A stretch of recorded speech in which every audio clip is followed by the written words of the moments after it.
Today, on the 21st of November, the SU held an annual general meeting to discuss 5 notions and changes to the SU over the past year. The first notion was the SU becoming a living wage employer. Currently, people working in the SU are paid $8.21 an hour, and this has meant that some student staff are working double and even triple shifts to try and make ends meet. However, it was also argued that students are currently happy with these wages, and that by making it the living wage, it would result in less money for other things that would benefit the wider student community. This motion was passed, meaning that in 3 years' time, the wages of people employed in the SU will be risen to the living wage.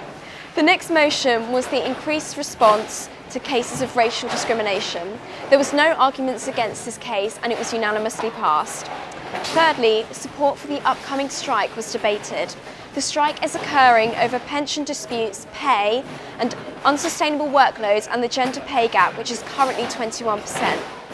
The argument against this motion revolved around the lack of change that comes about from this strike and in comparison to the disruption that it will bring. Again, this motion was passed.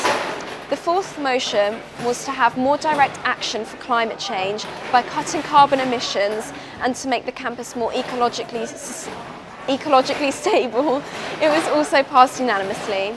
The last motion was discussing the introduction of an official pro-choice stance for the SU. It was argued that pro-choice is a human right and the SU should be providing the necessary support and information to those having to make this decision. People arguing against the introduction of an official stance claimed that a neutral stance would be more beneficial for the SU and all of their students, saying that a pro-choice stance would cause people who didn't have a pro-choice belief to be outcast. The motion to make the SU pro-choice was passed. This was one of the more passionate debates. The crowd was booing and cheering, and some members of the audience even stood to show their support. Other important topics that AGM touched on was the introduction of a Greggs to the SU, which I'm sure we'd all be very happy about.